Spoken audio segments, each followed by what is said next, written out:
ॐ वक्रतुण्ड महाकाय सूर्यकोटि समप्रभ निर्विघ्नं कुरु मे देव सर्वकार्येषु सर्वदा श्री गणेशाय नमः। ओम श्री गुरुभ्यो नमः। गुरुर्ब्रह्मा गुरुर्विष्णुः गुरुर्देवो महेश्वरः गुरुर्साक्षात् परं ब्रह्म तस्मै श्री गुरुवे नमः। सर्वमंगलमांगल्ये शिवे सर्वार्थसाधिके शरण्ये त्र्यंबके गौरी नारायणि नमोस्तुते।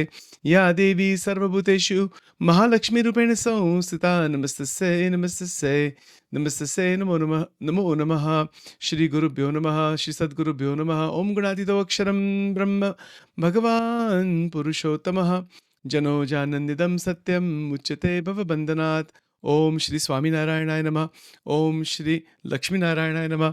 ओम श्री नरनारायणाय नमः। ओम श्री परब्रह्मणे नमः। ओम श्री अक्षराय नमः। ओम ओम नमो भगवते वासुदेवाय। ओम नमो भगवते रुद्राय। ओम नमः शिवाय। ओम नमो हनुमते भयभंजनाय। सुखम कुरु फट स्वाहा। Welcome to Nitya Satsang. Today is the 4th of January 2023. We are in the new year and we are contemplating on Vedanta, particularly Shankaracharya ji's Advaita Vedanta, and how that all connects with many other related concepts. Before we begin, I would like to offer my Anantakoti, infinite number of Danvat Pranams to all the great sages in the past, present, and future, to all Mumukshus and Sadhakas also, and to the Supreme One without a second Paramatma residing in the heart of every single being. With that prarthana and request for blessing from all and from God, we are continuing to explore what is Anthakarna. You know, we have been talking about the 9 forms of Devi, we have been talking about the chakras, we have been talking about Vivek Chudamani. Just to be very clear what Anthakarna is, Anthakarna, we talked about Ahankar last time. Anthakarna is what generally in Western psychology and philosophy is called mind. You know, so mind is something that grows and develops. And that growth and development can be healthy or it can also not be healthy. Right? So just as the physical body is growing and developing, we know that many children are born and then they have defects and problems, physical health problems people have all throughout the life, all different kinds. Similarly, the mind, which is called Anthakarna, the mind is also that which grows. It is not something that is just, we are just born with the mind and then it doesn't develop further. No, we are born with a brain, but the brain is growing also. So the brain is growing, along with that, the mind is growing. So the multiple disciplines in the various sciences give us many views on the function of the mind, how the mind functions. And this is where Vedanta intersects with the sciences that are there today. So when we consider the functions of the mind, let me see if I can put this up here. This ahankar, buddhi, manas, chitta, this division is a beautiful way to understand the functions of the mind, because that's what it is. It is a certain function. The ahankar has a certain function to possess, that this is me. The buddhi has a function to decide, okay, what should I do? What shouldn't I do? Let me analyze, let me think over. It has a function. And this is all part of the brain also. And these functions are developed over time. The manas is what? What is its main function? It is to think. It is the thinking ability. But we can also say emotion. Emotion and thinking is part of that. And then the chitta is the whole storehouse of massive memories. So that also has a function. Why is this storehouse there? We know from our life that we have so many memories right from childhood, but we don't have memories of past lives. Sometimes people remember something from past life. Some children remember, and those incidences are there. But we don't know that. So the Anthakarna is a instrument, and it grows and develops in many, many different ways. So for example, the field of neuroscience it informs us, it shows us how the brain's functioning is associated with mental processes such as memory and perception. Our brain functions, it is a physiology. Brain function is called physiology. The physiology of the brain, meaning the function of the neurotransmitters and the synapses inside the brain, is called neurophysiology. So the function of the brain changes radically. It changes profoundly when we start approaching the Atma. Now, how does this happen? And what is the change in the function? The Ahankar begins to function in a very different way. Vedantic masters from ancient times have stated the Ahankar that is limited to the body, to the mind, etc., it now is identified with vastness, the infinite awareness. That I am that infinite awareness. I'm not this small, limited being, meaning the mind is evolved. It is an evolution. The Ahankar actually grows. But be careful when we use this word. It doesn't mean that one becomes more egotistical. It grows out of its limited function. And this is where the brain chemistry changes. The connections between this spinal cord and the brain, they begin to form in a very different way. Those special connections bring the brain and the spinal cord to its maximum capacity. It comes to maximum capacity when the internal limitations of raga and dvesha, likes and dislikes, and the limitations of that we have all talked about, those things disappear. In another language, we can say sadhu tana gun, saintliness, openness, patience, dheeraj. Dheeraj means patience. So many ways to describe ekantik dharma. Ekantik dharma that is written in Vachanamrut, it is a change in brain function. 100%. Bhagavad Gita is a change in brain function, change in brain physiology. So neuroscience informs us about the functioning that is associated with mental process. Process is going on. Neuroscience studies how does that process work. So this is a scientific external way to study that process, the brain, etc. The rishis, the gurus of the past, the rishis of the past and today, they are studying, they are students of the nature of this Anthakarna. These are two approaches to study. One is the neuroscientific approach, using brain scans and using different tests and all that. Animal experimentation is also done. But the other approach is to start meditation, dhyan. Bhagwan ke saath jodna. Once we begin to connect with Paramatma, the awareness of what is Anthakarna begins to occur. In Vachanamrut, Sajanand Swami Maharaj, he mentioned about this Anthakarna, Man, Buddhi, Chit, Ahankar. He said, Ame Anthakarna ne dekhiye che, ane pakdiye che. In Gujarati he said, I can see the Anthakarna clearly, what it is. That perception comes about when you are in the realization of the Atma. When the Atma is realized, Anthakarna is seen very clearly. Because Anthakarna is also an object of perception of the Atma. So, when we consider what is meant by buddhi, manas, chitta, this becomes very clear to us. And it is growing. It is a growth. Developmental psychology. The area of developmental psychology offers us a view of how children's memories, of how children's minds grow within families across time. ये जो दो बात है ना, बंधन का formation, how the bondages form.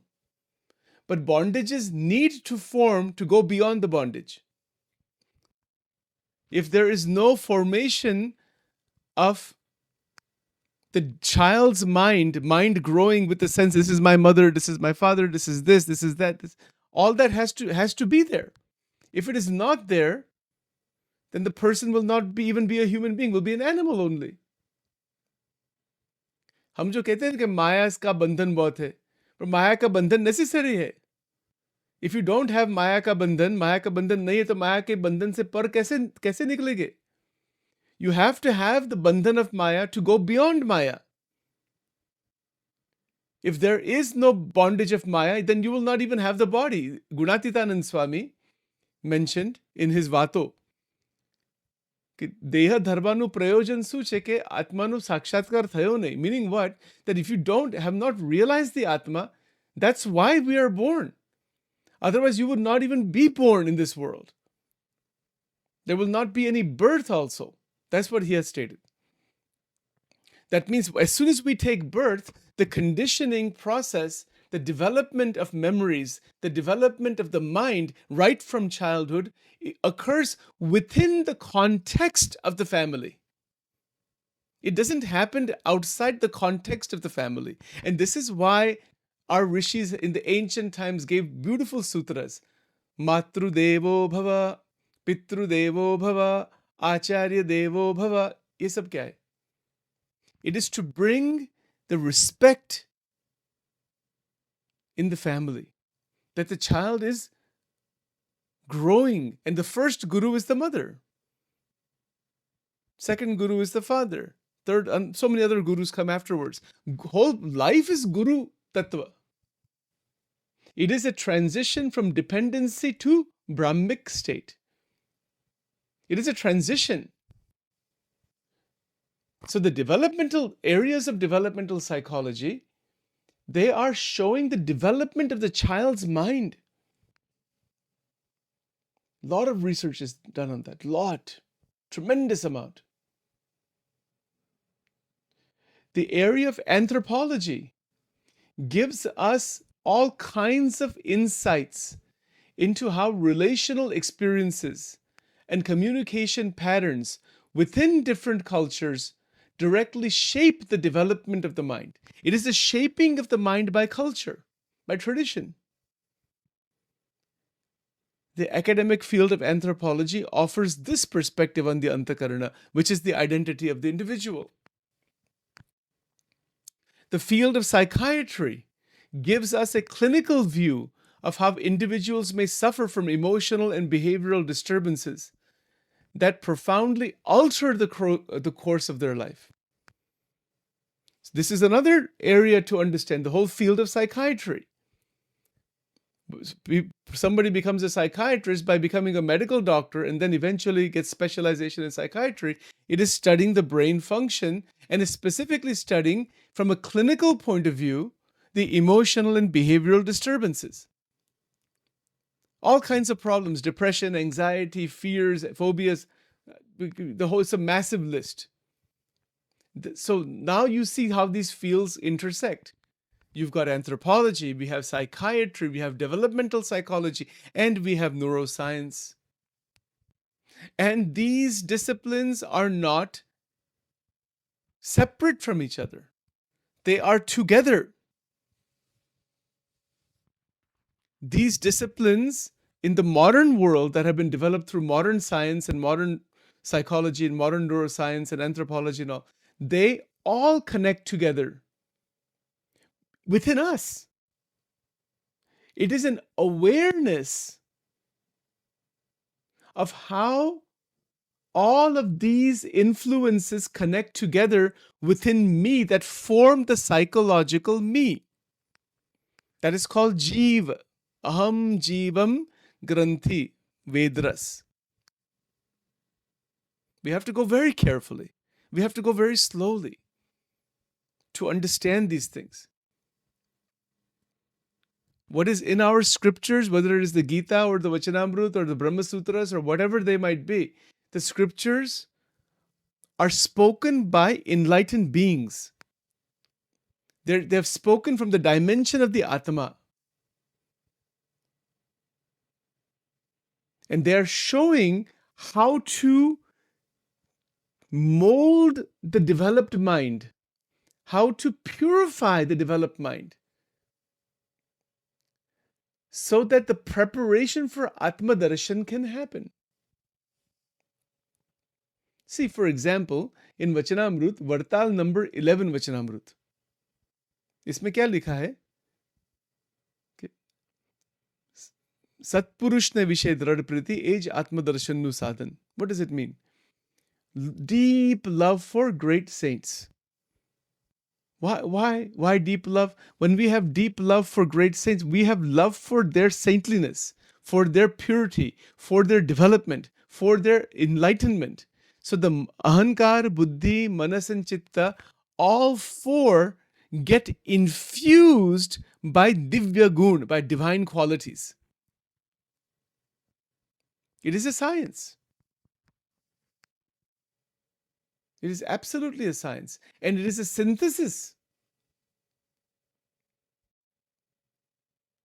The emergence of the mind, the development of the mind is based on the conditioning of the family and the society, etc. But the Atma is beyond that. Atma is not conditioned by all of these things. The Atma doesn't have any mother, any father, any friend, any foe. It is consciousness. So the realization of the Atma is possible when we recognize the nature of our own internal world. But to realize that internal world, Bhagwan ki upasana, that is the number one way. Jitna connection Paramatma ke saath hoga, to that extent, in dhyan, in meditation, we see, oh, my mind is going here, my thoughts are going here, this is part of my chitta, etc. And the bondages disappear. In Gujarati, Gunatitanand Swami mentioned, Jo khare kharu gnan thai to maya na pech manave. With one sentence. What a sentence that is. Once you have the real pure Gnan from inside, you see very clearly what is Anthakarna, what is the causal body, what is Vishaya Vasana, you see conditioning, and you say that is not me at all. That is called Karek Karu Gnan. Who am I? Know thyself. And who is God? But Bhagwan kaun hai? Bhagwan kya hai? When we realize this, or jo Sant ki sthiti kya hai? When we realize this, it is a realization. So the holding of Maya, meaning what? The Maya that is engulfing, Maya na pech. Pech means what? It's like you're just, it's held inside Maya. It will not happen like that at all then. You'll be released. It is a release. It is a release from the clutches of conditioning, as per J. Krishnamurti. It is a release from the clutches of aham mamatva. It is a release from the clutches of raga and dvesha. Totally, it is a release. It is an actual release. And that release is such, there is no burden left on the mind. Mind is very open, very pure, very clear, like a flower, like a childlike mind, childlike simplicity. Very innocent, very beautiful, very open, very, very beautifully connected with others. It is a mind that is filled with the fragrance of love. That love is divine love, divya prem. This is what we want in our life. If we don't have this in our life, people die one day just like that and reborn again. No, we can live, we can develop the mind this way. We can develop the mind further through satsang, through adhyatmic contemplation, and develop it so that our internal energy structure that is inside the mind is very, very steady and remains intact. We have so many joys and sorrows. That's because we are not in a balanced state where these joys and sorrows are the expression of the outcome of the function of our brains.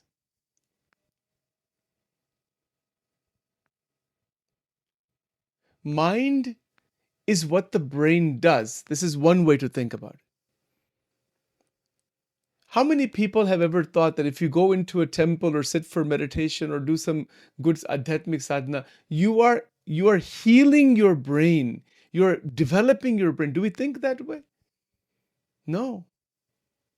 But that time is coming when we begin to understand that spiritual practices, adhyatmic sadhana, it is a way to fix the damage of the mind, which is very severely damaged in this world. And then that is what's causing health problems and other things.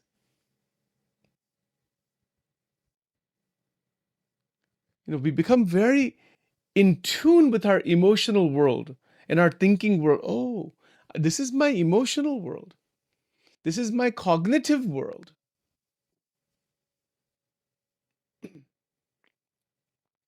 Because we live in that world as jiva. But we recognize that, yes, that world is there, but I am not that world at all. I may be in that for some time, for some purpose, but that's not me. And the role that I'm playing in the world of the mind, in the world of the thoughts and feelings and dream states and with the role we are playing, it is just a role. The Atma is completely separate from all this. Totally. The Atma Tattva is a witnessing consciousness. So it is through its own power. Through its own power, it is experiencing this world, and in fact, that is called subjective experience. It is called qualia in philosophy.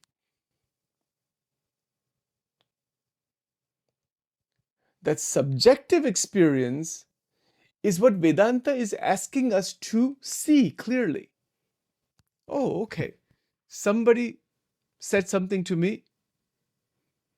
What is going on inside? I become curious. How can I stabilize the reaction? What's happening inside? Am I taking it so intensely personally? What is the impact on the mind by the external interaction? That awareness is a meditative awareness, which is what we call choiceless awareness. And that choiceless awareness is one aspect of the Atma Darshan. In Vachanamrut, there's a discussion between Brahmanand Swami and Sajanand Swami about Atma Darshan. And Maharaj has explained there that as you progress towards the Atma, you get glimpses of the Atma. There are glimpses of the Atma, and then that will eventually lead to Samyak Atma Darshan. Samyak Atma Darshan means the full Atma is realized. Oh, I am this divinity. I am the Brahman.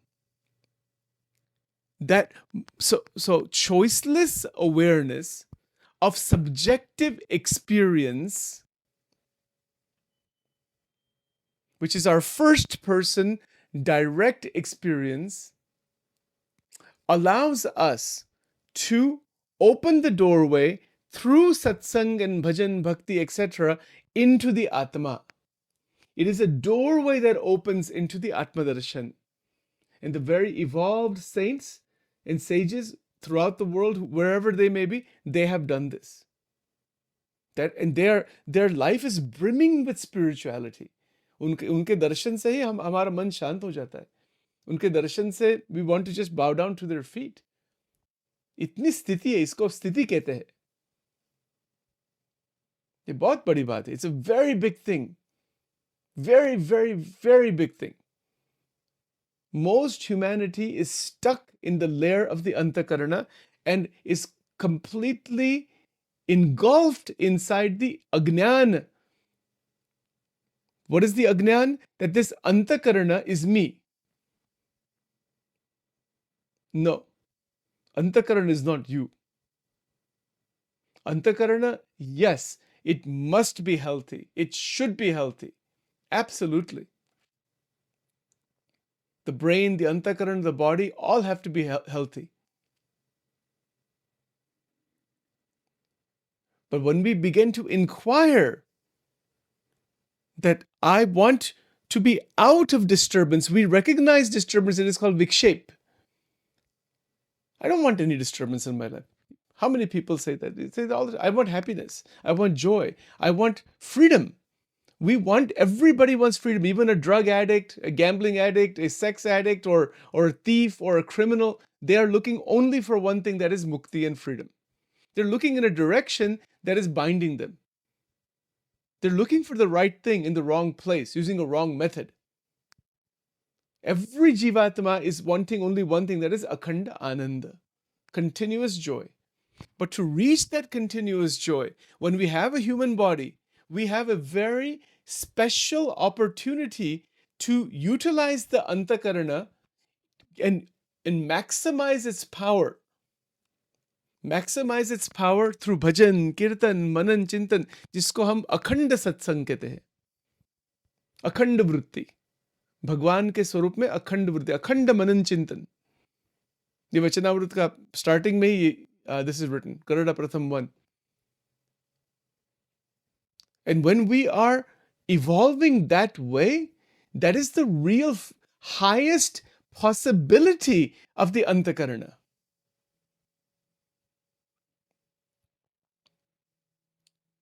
That this is a possibility to evolve the Anthakarna into the dimension that is the Atma.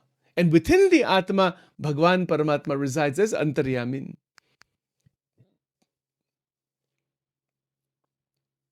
ऐसी अद्भुत बात है. Now, is it possible to actually do this? Yes, definitely. It has to do with recognizing in the moment where the mind is going. Where is my mind going? What is happening inside of me? Where is my attachment? Where is my detachment? What kind of polarity, dvanda, is going on in the mind? Satsanga and this spiritual development is internal. The external, whether there are big programs going on outside, temples outside, rituals outside, scriptures outside, gurus outside, everything that is outside is meant for the internal development, for the inner journey into the Atma. If we forget the inner journey, it all becomes externalized. And that is okay. That brings about sanskar. It brings about a certain impression in the mind. But we have not taken it further. And then there's every chance of getting caught up in competition and all that. It's a pettiness. Religious competition. Sounds ridiculous to say such a thing. One temple versus another, one group versus another, one religion versus another. ये सब क्या है? ये सब अज्ञान है. There's nothing to do with spirituality at all. Spirituality begins when we recognize the interconnection of all, take good things from all, respect differences, and discover the doorway into the Atma. And if we don't do that, it is just another worldly activity. So to prevent that from happening, the rishis from ancient times have given this proper guidance. Man eva manushyanam karanam bandhamokshayoho. Amrut Bindu Upanishad. Amrut Bindu Upanishad, we looked at it before. Mind is the cause of bondage. Mind is the cause of liberation. But what is bondage and where is my bondage? Sachin has to see where is Sachin's bondage. Nobody else can see that. Yes, maybe enlightened great saints, they have some power. They can see where you are in your path. That's true. It is my responsibility to see where this mind is bound and limited and destroying its own power and getting caught up inside its own vortex. See, we talked about the development of the mind within the family.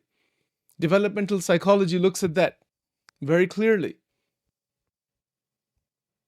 But the Atma doesn't have any family. The Atma has gone through, as the Jiva, thousands and thousands and thousands of mothers and fathers. Not to mention all the other species.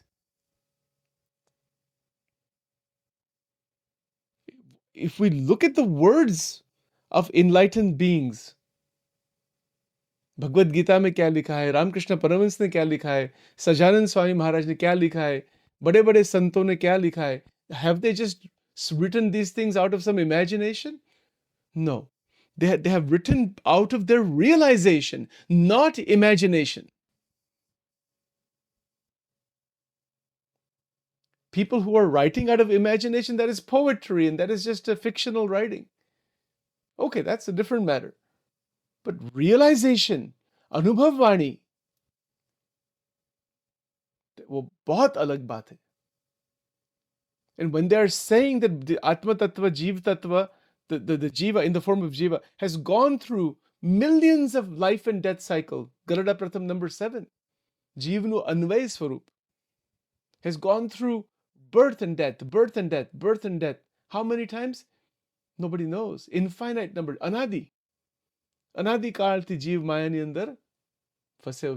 Any andar is inside from beginningless time. But we have an opportunity to awaken completely into the Vetirek Swarup. Vetirek means what? I am the consciousness, Atmasatta Rup. I am free from the entanglements of the Anthakarna. And so one doesn't destroy the Anthakarna. One uses the Anthakarna through the freedom of the Atma. That utilization of Anthakarna means what? When we speak with others, we speak without bondage. When we listen to anything on the outside, we listen with the freedom that is the Atma. There is no sense, there is no karma created in Atmic consciousness. In Vachanamrut, the way this is written by Maharaj, beautiful language. इतना अलौकिक शास्त्र है वो. अनंत कोटि मेरे मन में बहुत आता है कि इसका वचनामृत जो है तो मेरा हार्ट का एक पार्ट है. इट्स लाइक इसका अनंत कोटि दंडवत करेंगे तो भी कम है. इतना शब्द इसमें इतनी अलौकिक बात लिखी है. And so clear and so practical. Maharaj has used the word Atmasatta Rupe Vartu. What a sentence that is. That is a solution to every human problem, that one sentence only. That you start living as that you are living with the consciousness that you are the Atman, different from the three bodies and all the reactions therefore in every situation you are an unbounded liberated mukta. And in doing so, there is no destruction, no damage to the Anthakarna, there is no damage to energy, there is blessing for everybody, but there is a constant freedom in the Swarup of Paramatma. ऐसी बात है. Is it possible to evolve into that? Yes. This is what I have said this before. You can go through anthropology and developmental psychology and neuroscience and psychiatry and many other related fields where they have stopped. This is where Advaita Vedanta begins. Where Advaita Vedanta has stopped is where Ramanujacharya begins. Where Ramanujacharya has stopped is where Bhagwan Swaminarayan begins. ये सब link है इसकी. इसका किसी के साथ राग द्वेष अहम ममत्व कुछ नहीं है इसमें. It is all connected together. Truth is only one. Ekam sat vipraha bahuda vadanti. Satya to ek hi hai. So I'll just close with one more point. There are many facets of the Anthakarna. So there are many descriptions of thought, memory, and emotion in terms of information processing. Information is coming to us all the time. But the processing ability is in the brain. So that processing occurs. Now, this is interesting. What does Vedanta say about this information processing that occurs? Vedanta is teaching us, yes, information needs to be processed. It can be processed in the meditative light of reflection.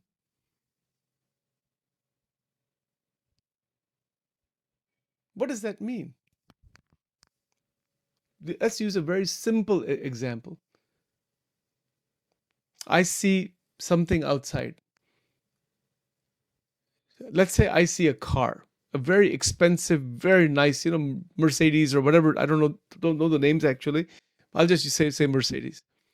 High top $80,000, $90,000 car. I see that somewhere, brand new. What is happening? When I see that, the information comes inside, but my mind is processing. Oh, wow. When can I buy such a car? That'd be nice to have such a car. And then other thoughts come. Who has such a car? I mean, my friend has such a car, but I don't know. I need to earn another $30,000. Then I can buy that. It goes on and on and on. This is called information processing. And that information processing is done through the influence of the causal body that with rag, dvesh, aham, mamatva, likes, dislikes, it's done that way in most people. But when information processing is not done that way, it is done through the light of the scriptures, through the light of the Bhagavad Gita, through the light of the Vivek Chudamani, through the light of the great sages' lives. Oh, that information processing becomes divine. It becomes a divine processing. Now you see a Mercedes car, immediately the shlok pops up in the mind. Samaloshta Kanchanah, Bhagavad Gita. No rag, no dvesh. It has a certain existence in the material world. Sachin's joy is not because of that car. If it is available, no problem. If it is not available, no problem. If I have to sit in the car, beautiful, Ananda is there. If I have to sit in, have to walk to my destination, koi baat nahi. That equanimity becomes available for us when we utilize information processing ability, which is a facet of the mind, through the light of Bhagavad Gita. The words of the Gita, the words of Vivek Chudamani, the words of Vachanamrut, these are not just words on the outside. They need to come inside. Once they come inside, we begin to live our life and perceive the external world and all of our experiences through that divine light of the Shastras and of the Gurus that are all inside of us. And once we do that, once we are in such a state, then we are able to interact with enhanced cognition. We're able to interact with extended interaction. We're able to live in this world where Bhagavan is with us all the time, where the great sages are with us all the time. The Gita is not outside anymore. Vachanamrut is not outside anymore. The forms of God are not outside anymore. They are inside all the time. And through that, one lives. And this is called ekantik sthiti. इसको इसको भागवत धर्म कहते हैं, इसको क्या कहते हैं, इसको ब्राह्मी स्थिति कहते हैं, इसके बहुत अलग अलग शब्द हैं. So we will stop here for today. We are have to stop here right now because there's a 8:30